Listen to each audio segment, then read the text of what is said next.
Welcome back to Walsall Fan TV for the preview of Port Vale Walsall. I was expecting Tom Amos from Vale and the Ale podcast, but he's not appeared. So let's have a look, shall we? Port Vale currently top of the league. Played 18 to our 17. We're second, I think, as you probably know. Points 1 point above us, 35 to 34. Goal difference, Vale 8. We've got 14, and that's made up because they've conceded 18. We've conceded 19. They've scored 26. We've scored 33 with a game in hand. So we're knocking the goals in more. Port Vale's issue last season, which led to their relegation, was not having a regular goal scorer. And they are changing the team around a lot this season, but still don't have that regular goal getter.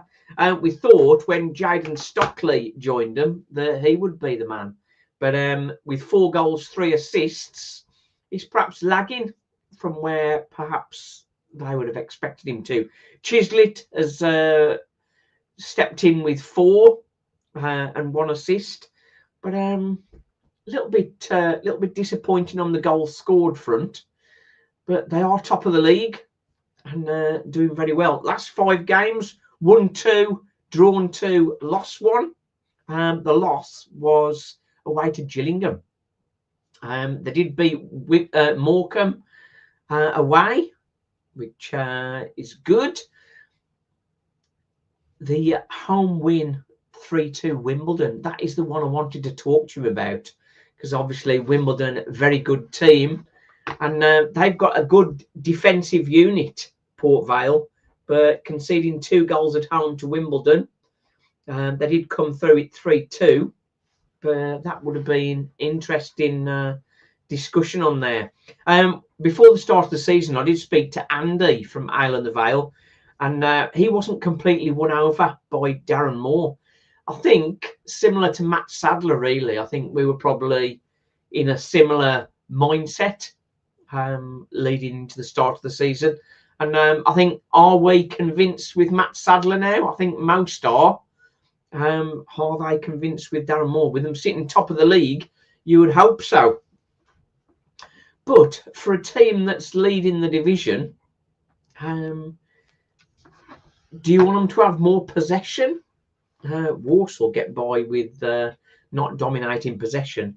But, for example, the game against Notts County, they had like nearly 80% possession, but we had all the shots and all the chances, and eventually we came good, of course.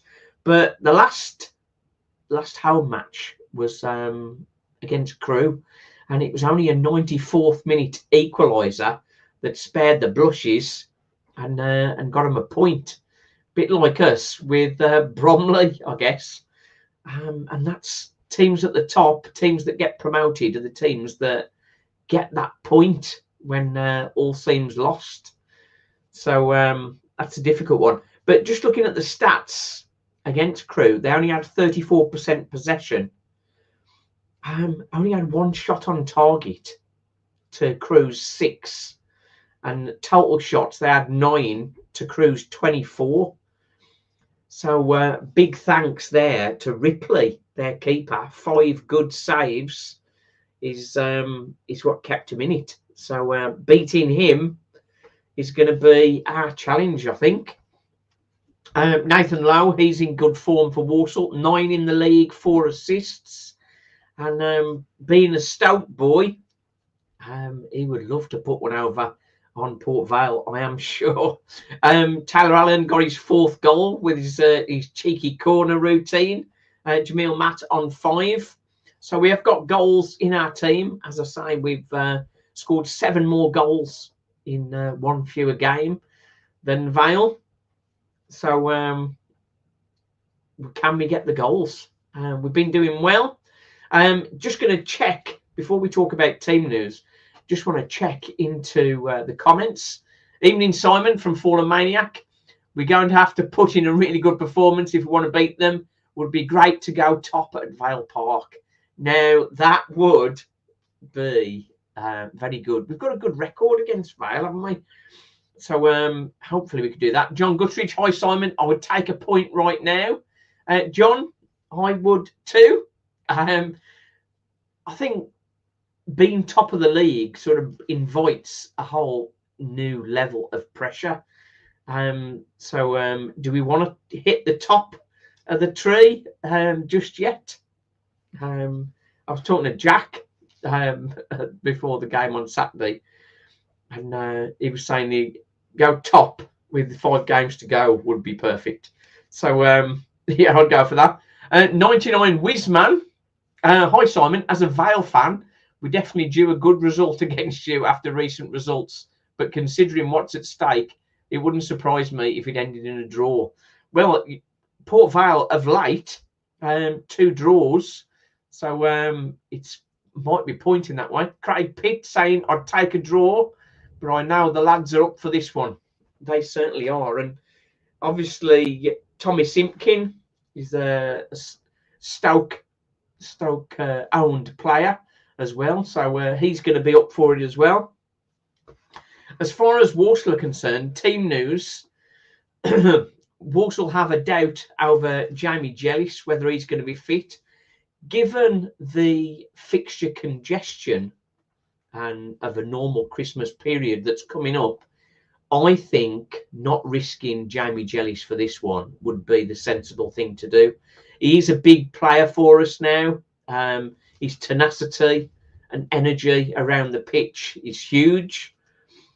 But keeping him fit throughout a very, very busy Christmas run is important. So another game rest, I think, is probably sensible. So I expect team-wise, Tommy Simpkins going to be in goal. Back 3, I think he'll keep that the same, to be honest. So that's Dave, Harry Williams and Tyler Allen. Donovan Daniels, some of us were a little bit surprised that Harry Williams kept his place after the game against Charlton, but his long throws are becoming a useful weapon for us. So I think that helps to keep him in, as well as his height and his agility. So yeah, keeping him in there. Midfield wise, Ryan Stirk is going to be in the CDM position. Comley is not fit and available, so he's going to be missing. On the left side, Charlie Lakin, arguably his best game for Walsall on Tuesday night. So hope he can continue to step up and improve. And then on the right side, I think the blue trio is going to continue. George Hall likely to continue, and a goal for him, of course, on Tuesday night. So that was a good one. So then on the bench, covering those positions is Oshie. Now I had some comments saying don't mention Oshie in midfield, but I mean he's got the height, he's got the agility for that kind of battle, hasn't he? So I think Walsall could use him in midfield again at some point, but I think he'll be just on the bench. Up front, that's surely going to be Nathan Lowe and Jamil Matt, and our regular wing backs Liam Gordon and Connor Barrett. Connor Barrett looked back to his best. I think Notts County sort of gave him a bit more freedom. I think teams have been doubling up on him to try and stem his attacking threat, which has given Liam Gordon more freedom. And Liam Gordon, he's getting there, isn't he? He's getting better and better. So we're really pleased with him. So let's have a look. Fuller Manic could see Lakin and Hall in midfield again. Yes, I think so. Also, I totally never whatsoever said anything bad about Alan's deliveries on Sunday. Yeah, he's certainly pulled it out the bag for that. Taylor Allen has struggled for a couple of games, and I think it is a long, hard season, and we have still got a very young squad. Obviously, we got the more older campaigners of Jamil Matt and Albert Adoma and the likes, but it is still a very young team. So all this game time, great for their development, but they do need a rest at some point. So we've got to think about how we can make use of the bench. DJ, last 20 minutes, he's the option. Be good when we get Josh Gordon back. He may be the guy to relieve Jamil Matt for the last 15-20 minutes of a game, just so we don't wear him out, because he's not going to play every minute of every game, and we need to keep him fit because he is real big promising, real big player for us. The first half against Charlton without Jamil Matt, we looked half the team really. So keeping him fit is key for us. Maybe in January we might bring somebody else in to help cover that. But if Josh Gordon is fit and DJT, perhaps we might sort of cover some of those bases. One player that seems to have been disappearing is Ray's Cleary. He wasn't on the bench in the cup, but he was training on the pitch with them, so I don't think there's a falling out or anything. But because he hasn't been getting the minutes, I really can't see him still being here in January. DJT, Douglas James Taylor, I don't know whether I misheard what they were saying, but was he inferring that he was back into training with Drogheda or back into training with Walsall? Because I was thinking he'd be a great new addition to the squad in January. But if he's going back to Drogheda again, then that's not the case. And with the possibility of Ray's Cleary not being with us in January, that will leave a gap for somebody else. John Guttridge, if I remember right, the Vale pitch is big. Do you think this will suit Walsall or not? It is quite a big pitch.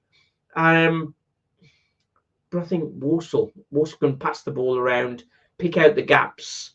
It's going to be a tough game. It's going to be a tough battle. It's going to be a close one. If Walsall come out on this one with a 2-1 win or a 1-0 win, I'll be absolutely delighted.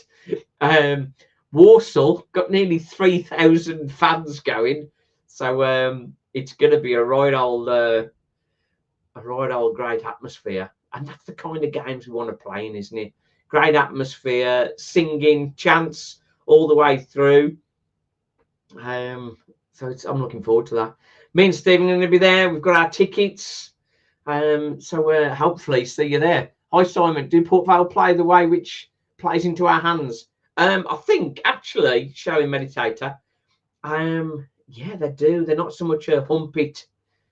They try to play the ball around a little bit. Maybe not as much as Notts County. They're a bit more, how can I say, without upsetting Notts fans, a bit more effective. A bit more effective in the game. And Jaden Stockley at 31, he's not going to need many chances to score goals. But as we've seen, last 4 games, they've only got the 1 goal. In fact, yeah, only got 3 goals in the last 4 games since the 3-2 win against Wimbledon. So are the goals going to flow for them on Saturday? Or are Walsall going to keep it nice and tight and grab a goal? Right then, because my guest hasn't turned up, which is a little bit disappointing, but we'll go with that. So I'm going for, I think, a 2-1 win for Walsall. That's fingers crossed. But as we said in the comments, as Craig said in the comments, I'd take a draw. Yeah, if we can avoid losing ground to Port Vale, that would be good. If we were to win the game and go above them with a game in hand, that would set us up great for a nice Christmas period, wouldn't it? Right then, Walsall Fan TV, thanks for watching. The joy and the pain. Until next time, see you on Saturday.